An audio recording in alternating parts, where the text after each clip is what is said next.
city of, the city she lived in gave it like a $12 million settlement to Benjamin Crump, the same attorney for Trayvon Martin's family, and they submitted a list of political demands to change the country based on this story that we found out when the Daniel Cameron, the Kentucky Attorney General, came out. Turns out none of it was true.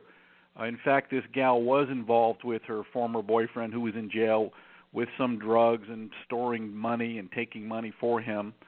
The cops did knock on the door, announce themselves 3 times, and apparently, only Breonna Taylor got shot after the boyfriend shot one of the cops. Now, they haven't talked about this, but I have to wonder if her new boyfriend was using her as a human shield to protect himself from the return fire. It doesn't make any sense that only she was shot.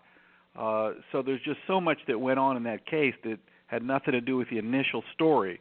And unfortunately, the media runs with the initial narrative, and the Benjamin Crump comes into town with Al Sharpton. They say, send us all this money to our GoFundMe. And they say, give us some money from the city, give us a settlement, and we want you to get rid of the police. And BLM comes in, they riot.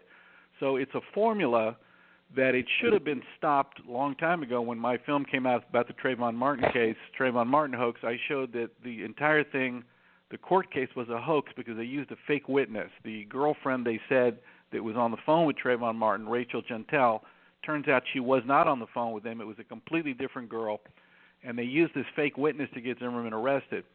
Unfortunately, that formula has continued for people with a political agenda, and I'll read you a comment that somebody made on the Trayvon hoax movie just the other day. This gal, I'm going to read you this one because it was so. Just the other day came in. She said, her name is Gigi Perry, a black girl. She says, I really enjoyed this video. She watched the Trayvon hoax.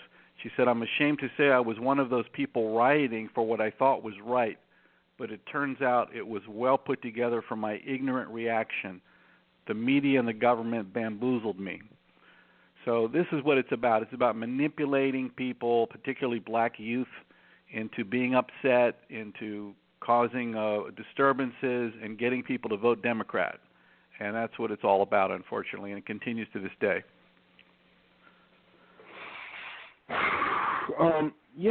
It's like the case is getting more fishier and fishier.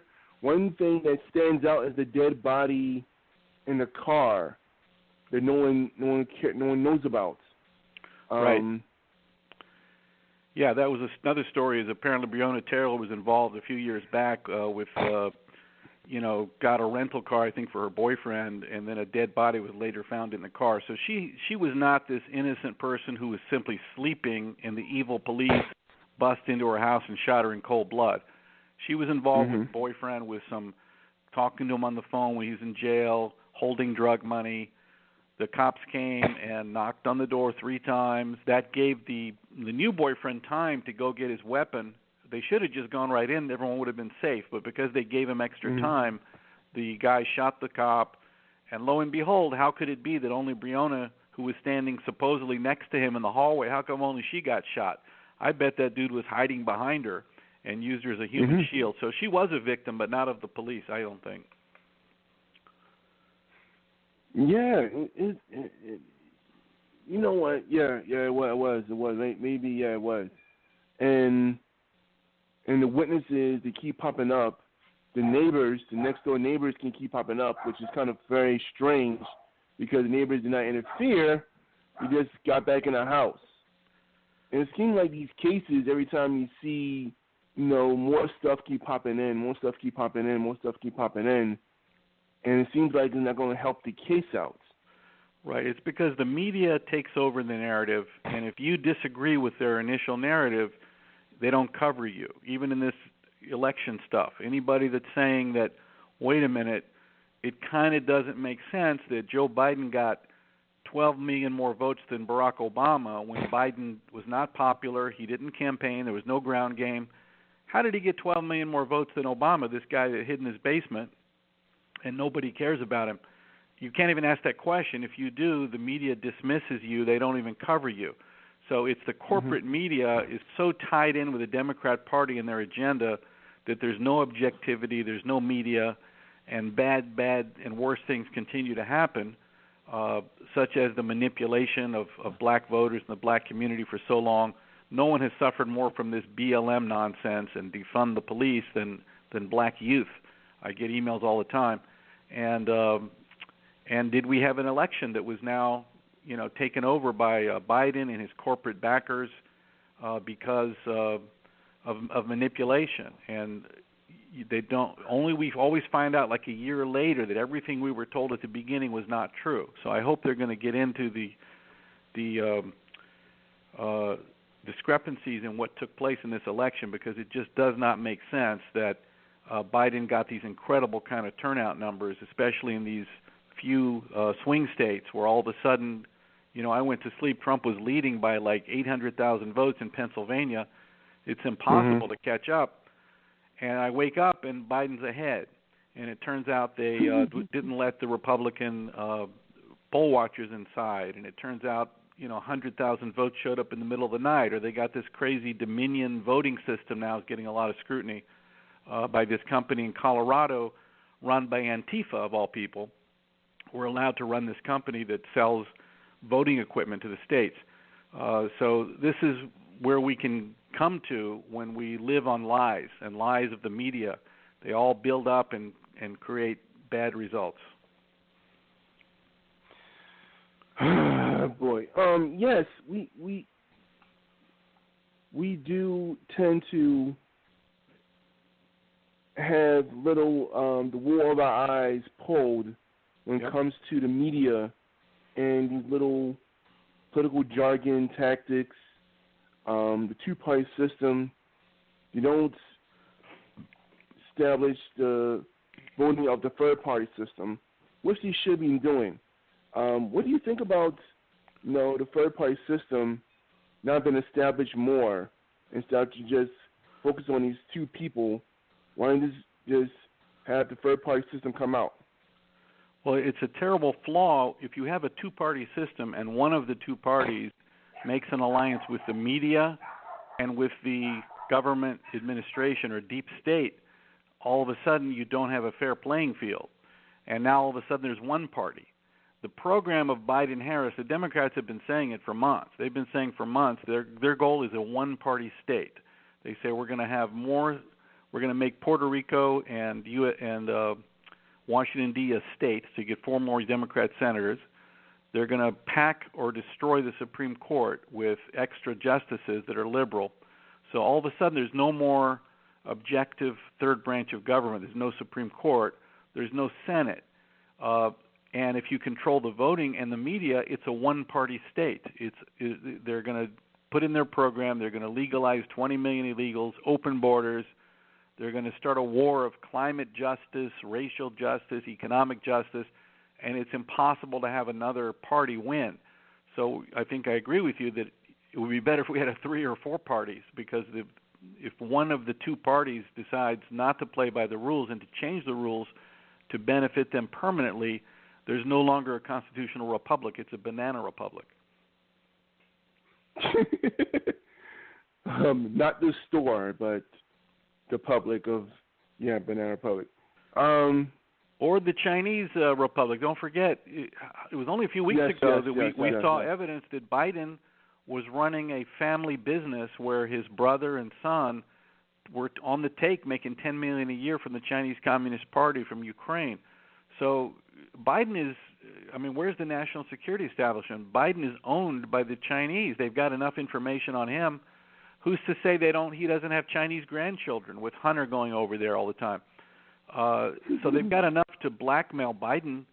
No one seems to care. So literally we would be controlled by the Chinese and other people that have information on Biden. I think this is the most dangerous scenario we possibly could have faced and are in an absolute crisis as a country. And I think somehow, and I do believe that Trump and his attorneys will pull out and expose the voter fraud because it was so massive. And I believe that Trump will be inaugurated again in January as the next president. Speaking about voter fraud and these investigations of voting, I really think that people want another election. I think we're going to get another election in to the year is over. Do you think?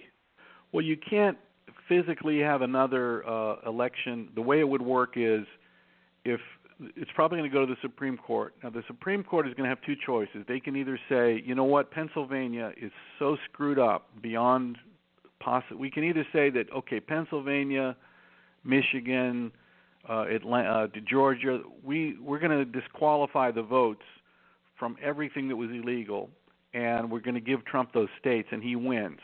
Now, I don't think they're probably going to do that. I think they're going to say, look, this is so screwed up. It's so corrupt, we can't possibly say who won.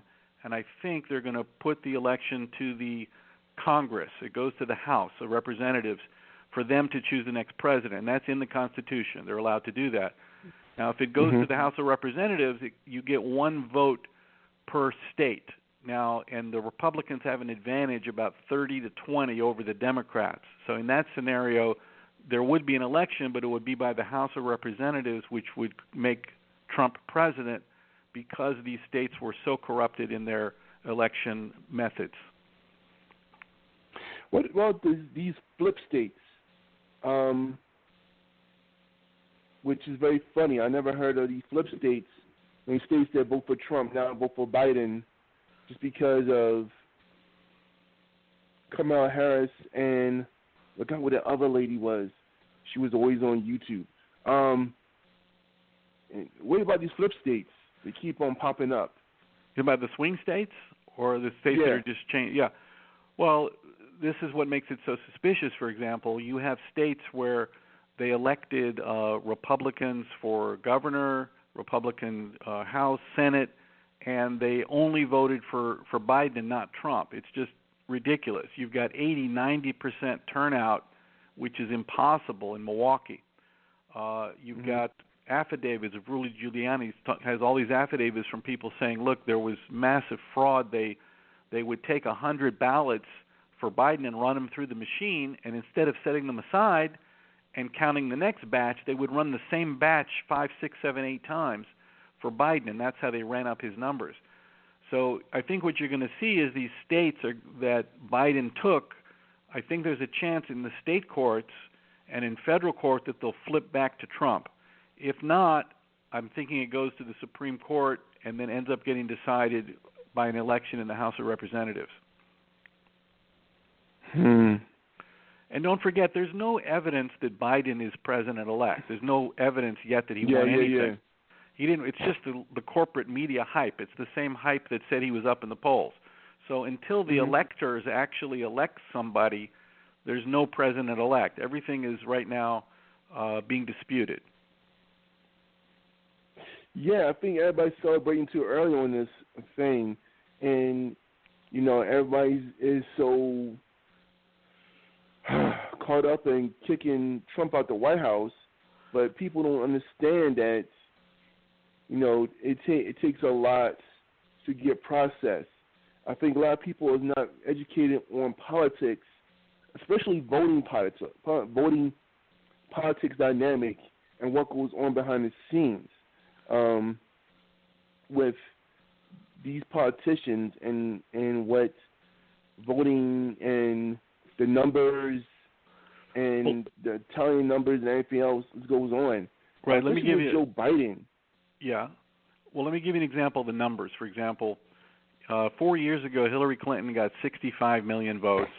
Trump got 63 million. Now, he won because Hillary's votes were in California and New York. So 65 million Hillary, 63 Trump. Now, 4 years later, Trump, based on his record in office and everything he did, oil, we're energy independent, great economy, benefits everybody, all his accomplishments, foreign, overseas, everything. So Trump went from 63 million to 73 million. He got 10 million more votes. And then Biden, who is not popular, he's an old guy, he can't put two sentences together, he has no campaign, no ground game. His vice president, Kamala Harris, is so unpopular she didn't even make it into the primaries. And he talks the few times he talked, and he lost the debates. He said his agenda was